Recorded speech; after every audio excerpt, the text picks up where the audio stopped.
की विचारधारा को मजबूत कैसे किया जाए, पार्टी को संगठन के रूप में और कैसे इसका विस्तार और मजबूती दी जाए, और अलग अलग क्षेत्रों की अलग अलग समस्याएं रहती हैं। कैमूर जिले में 4 विधानसभा है, अलग अलग ब्लॉक हैं, तो अलग अलग समस्या भी होंगी, जिले की समस्या होगी।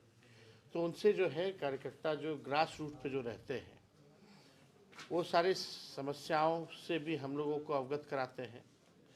और इसी के तहत हम लोगों ने तय किया, क्योंकि नीति आयोग की रिपोर्ट में आपने देखा होगा बिहार जो है गरीबी में, पलायन में और बेरोजगारी में नंबर 1 है। और 20 साल से यहाँ एनडीए की सरकार चल रही है और सबसे बड़ा इशू जो है पलायन का है, बेरोजगारी का है, महंगाई से महिलाएं हर कोई त्रस्त हो चुका है। तो इसी के तहत जो हम लोगों ने तय किया, जगह जगह जाकर के, कई जगह कहना है स्मार्ट मीटर से लोग परेशान हैं, लैंड सर्वे दाखिल कार्य में जिस प्रकार से घुसखोरी हो रही है उससे लोग जो है बहुत परेशान हैं, ब्लॉक थाने में भ्रष्टाचार बढ़ा हुआ है, कोई किसी की सुन नहीं रहा है। इसी के तहत हम लोगों ने तय किया था कि हम लोगों की सरकार आएगी, क्योंकि महंगाई इतनी ज़्यादा है कि महिलाओं को घर चलाना मुश्किल हो रहा, बचत कुछ नहीं हो पाता, अपने पैर पे कम से कम खड़ी हूँ, आर्थिक न्याय उन महिलाओं को हम लोग दें। इसलिए माई बहन मान योजना के तहत हम लोगों ने घोषणा किया है और ये प्रण है कि उन महिलाओं को सरकार बनते ही 1 महीने के भीतर इस योजना की शुरुआत कर दी जाएगी और हर महीने प्रति माह 2500 रुपये उनके खाते में जाएगा। इसी के तहत हम लोगों ने तय किया कि बिहार में बिजली जो है देश भर में सबसे ज़्यादा महंगा बिहार में बिजली मिलता है, तो 200 यूनिट फ्री में बिजली हम लोग जो है हर घर लोगों को उपलब्ध कराएंगे। जो वृद्धा पेंशन है, सामाजिक सुरक्षा पेंशन है, जो बगल में झारखंड में चले जाओ तो वहाँ 1000 रुपये है, यहाँ 400 रुपये मिलता है और इस महंगाई में कोई मतलब नहीं है। तो इसलिए इसको 400 से बढ़ा करके हम लोग जो है 1500 रुपये करेंगे। आप देखिएगा हम लोगों ने जो कहा है वो किया है। आज कहीं भी चुनाव होता है तो वहाँ नौकरी की बात की जाती है, बेरोजगारी की बात की जाती है, बोला जाता है कि 10 लाख नौकरी दिया जाएगा, 20 लाख दिया जाएगा। कहीं भी प्रदेश में आप चुनाव देख ले तो इसकी शुरुआत बिहार से हुई। हम लोगों की सरकार नहीं बनी, कुछ सीटों से हम लोग रह गए, लेकिन जब 22 में दोबारा मुख्यमंत्री उधर से छोड़ करके इधर आए तो हम लोगों की जो महागठबंधन की सरकार जो 17 महीने चली उसमें 5 लाख लोगों को हम लोगों ने सरकारी नौकरी दिया। अभी जो बीपीएससी की जो परीक्षाएं वगैरह चल रही हैं उसी का 3.5 लाख प्रक्रियाधीन जो हम लोग करा के आए थे, जो बहालियाँ निकलने वाली थी, बीच में चाचा जी चले गए, ये वही बहालियाँ हैं। तो 3.5 लाख प्रक्रियाधीन, देश में पहले ऐसा कहीं नहीं हुआ कि गांधी मैदान जहां आज एनडीए की सरकार छात्रों पर लाठी मार रही है, लोगों के चेहरे में आंसू है, वही गांधी मैदान उस 17 महीनों में 3 महीने के भीतर बिना पेपर लीक हुए लोगों के हाथ में नियुक्ति पत्र वितरण हम लोगों ने किया। वही पटना का गांधी मैदान जहां रैलियां निकलती हैं पॉलिटिकल पार्टियों की, वहां हम लोगों ने बेरोजगारी को ख़त्म करने के लिए रैला निकाला और एक साथ पूरे बिहार में लगभग शिक्षक लोगों को लगभग 2 लाख के आसपास हम लोगों ने उस समय हम लोगों ने बांटने का काम किया, नियुक्ति पत्र। अब उस समय हम लोगों ने आरक्षण की सीमा भी बढ़ाई 65% और 10% ईडब्ल्यूएस का, जो पूरे देश में कहीं नहीं था। जाति आधारित गणना हम लोगों ने कराया, IT policy, sports policy, tourism policy, ये हम लोग लेके आए। 20 साल से सरकार को खबर ही नहीं था कि आईटी पॉलिसी की भी ज़रूरत है, टूरिज्म पॉलिसी की भी ज़रूरत है, स्पोर्ट्स पॉलिसी की भी ज़रूरत है। जो पढ़ाई किया उसको भी हम लोगों ने नौकरी दिया 17 महीने में, और जो खेला कूदा, जो बिहार के लिए, देश के लिए जो मेडल लाया, उसको भी स्पोर्ट्स नीति के तहत हम लोगों ने डीएसपी तक हम लोगों ने उन 73 खिलाड़ियों को, जिन लोगों ने मेडल लाया था, उनको नौकरी देने का काम किया। ये प्रावधान है। समान काम समान वेतन के लिए लगातार कई सालों से नीतीश जी के राज में डंडे खा रहे थे नियोजित शिक्षक। 4.5 लाख नियोजित शिक्षकों को हम लोगों ने राजकीय कर्मी का दर्जा दिया। हम लोगों ने 50,000 करोड़ का निवेश बिहार में ला करके MOU साइन कराया। तो हम लोगों के 17 महीने के काल में जो काम हो रहा था, आज बीजेपी के 2 उप मुख्यमंत्री को एक काम बता दो कि इन लोगों ने किया। एक बहाली नहीं निकली, और निकल भी रही है तो उसमें आप हालात देख सकते हैं क्या है। हमारे आने से पहले सरकार में पेपर लीक, जाने के बाद पेपर लीक, छात्र जो है आंदोलन कर रहे हैं, सरकार जो है लाठी चार्ज कर रही है, इस ठंड में अन्याय कर रही है लोगों के साथ। तो आप समझ सकते हैं कि बिहार में यहाँ कोई सरकार नाम की चीज़ नहीं रहेगी। ये इसलिए कहना पड़ रहा है क्योंकि माननीय मुख्यमंत्री जी मौन है। किसी भी गंभीर से गंभीर विषय पर मुख्यमंत्री बोलते नहीं है, या बोलने नहीं दिया जा रहा। हमारे साथ तो खूब बतियाते थे, मीडिया से इंटरेक्ट करते थे। आज क्या परिस्थिति बन गई कि मुख्यमंत्री को हाईजैक कर लिया गया। यात्रा पे वो निकले, किससे संवाद कर रहे हो, किससे बात कर रहे हो? जो अधिकारी जो ट्रेन किए हुए उन्हीं लोगों के साथ, जो पटना में सिस्टम बैठता है वही सिस्टम घूम रहा है। तो किससे संवाद कर रहे हैं? और इस यात्रा के नाम पे 2 अरब 25 करोड़ 78 लाख रुपए खर्च किया जा रहा है। आपके बिहार गरीब राज्य है, और दूसरी तरफ एक यात्रा पर अपने मालिक से बात करने के लिए वो भी नहीं कर रहे हैं। वो उस पर अगर 2 अरब 25 करोड़ 78 लाख रुपए खर्च किए जा रहे हैं, तो पैसा कहाँ है, कहाँ खर्च हो रहा है? ये यात्रा अधिकारियों की लूट की छूट की यात्रा है। ये प्रगति यात्रा नहीं, ये दुर्गति यात्रा है। किस बात की प्रगति आप बोल रहे हैं? बिहार को अब विशेष राज्य का दर्जा के बारे में माननीय मुख्यमंत्री जी, जनता दल यूनाइटेड अब क्यों नहीं बोल रहे हैं? क्यों नहीं भाजपा के लोग अब दिला देते हैं बिहार को विशेष राज्य का दर्जा? चुनाव में तो बोलते हैं, वादा करते हैं कि देंगे, लेकिन जब चुनाव खत्म हो जाता है, सबसे ज़्यादा वोट बिहार से मिलता है, सीटें लगातार 3 बार से एनडीए को जाता रहा है MP का। कितने केंद्र मंत्री बिहार में, उनका काम गिना दो ना, बिहार के लिए क्या किया। शायद बिहार के लोगों को पता ही नहीं होगा कि कितने केंद्र मंत्री हैं, या यहाँ भी जो मंत्री है उनका भी नहीं पता होगा कि कौन मंत्री है। ये हालात है। तो पूरी तरीके से सिस्टम यहाँ जो है अफसरशाही काबिज हो गया है। माननीय मुख्यमंत्री जी टायर्ड हो चुके हैं, और रिटायर्ड अधिकारियों के साथ वो सरकार चला रहे हैं। तो अब लोगों का भरोसा उन पर से उठ गया है। अब माननीय मुख्यमंत्री जी कोई निर्णय लेने लायक नहीं रह गए। तो हम लोग हर जगह यात्रा जा रहे हैं। आज कैमूर में हम लोगों का आना हुआ है। सभी लोगों से बातचीत होगी, संवाद होगी, और आप लोग जितने पत्रकार भाई हैं, अगर आप लोगों को कोई सवाल पूछना है तो ज़रूर पूछ सकते हैं। 4 दिन पहले ये किस कुमार को लेकर चर्चा हुई थी कि सरकार में फिर जाने वाले, उनका कि अब हम जाने वाले नहीं हैं, बीजेपी के साथ ही रहेंगे। हम तो पहले से कह रहे थे भाई, कौन उनको ले कौन रहा है? राजद में मतभेद दिख रहा है। आपके पिताजी कहते हैं कोई के लिए दरवाजा खुला है, आप कहते हैं कि नए साल में मैंने तो हम राय देते हैं ना उनको, हमने राय दिया है।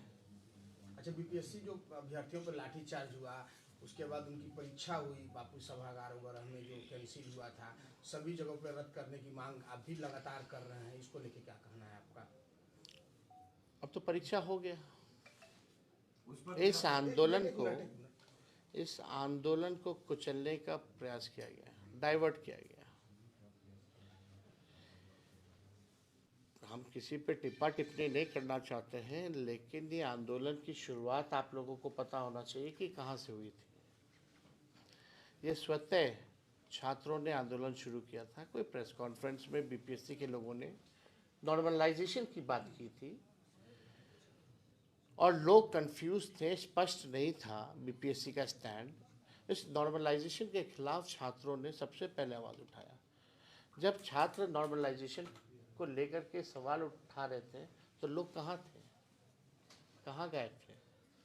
हम लोग 28 नवंबर को विधानसभा में हम लोगों ने इस बात को उठाया। हम लोगों ने वीडियो कॉल पे लोग बुलाया। हम कटिहार थे, कटिहार से हम आए क्योंकि छात्र नहीं चाहते थे कि इसका राजनीतिकरण हो, कोई पॉलिटिकल माइलेज ले।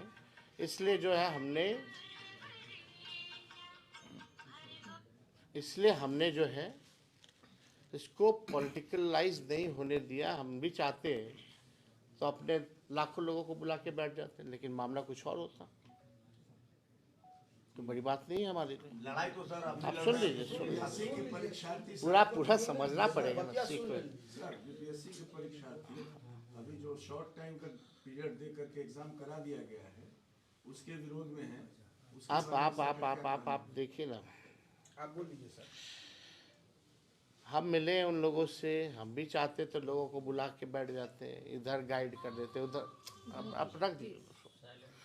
कोई इधर बुलाता, कोई उधर बुलाता। हमने उस समय भी कहा था कि हमारा पूरा नैतिक समर्थन उन छात्रों के साथ है। और उनसे मिलने के बाद हमने एक बार नहीं 2 बार मुख्यमंत्री को हमने पत्र लिखा। अब आप बताइए, लोकतंत्र में, संवैधानिक ढांचे में अगर नेता विरोधी दल, माननीय मुख्यमंत्री जी तो मौन विधानसभा में भी रहे, दोनों सदन में कुछ नहीं बोले किसी भी इशू पर। इस बार हमने जब चिट्ठी लिखा नेता विरोधी दल के हैसियत से, छात्रे का जो संदेह है कि भाई बीपीएससी को क्लियर करना चाहिए कि नॉर्मलाइजेशन होगा कि नहीं होगा, माननीय मुख्यमंत्री जी ने कोई जवाब नहीं दिया। अब आप समझ सकते हैं वो किसको जवाब देंगे फिर। उनकी जवाबदेही 13-14 करोड़ बिहारियों के प्रति है। लेकिन अगर हम विपक्ष नेता होने के नाते अगर हम उनको चिट्ठी भेज रहे हैं तो उसका चिट्ठी का कोई जवाब भी नहीं, ना हो कोई अधिकारी भी लिख के भेजता उनकी तरफ से। ये हालत है बिहार की। तो आप समझ जाइए, पिटाया लोग, डीएम साहब ने थप्पड़ भी मारा। उसके बाद शाम में बैठती है बीपीएससी और तय करती है कि नहीं भाई नॉर्मलाइजेशन तो अफवाह है। अरे जब अफवाह था तो तुम 10 दिन पहले क्यों नहीं कहे?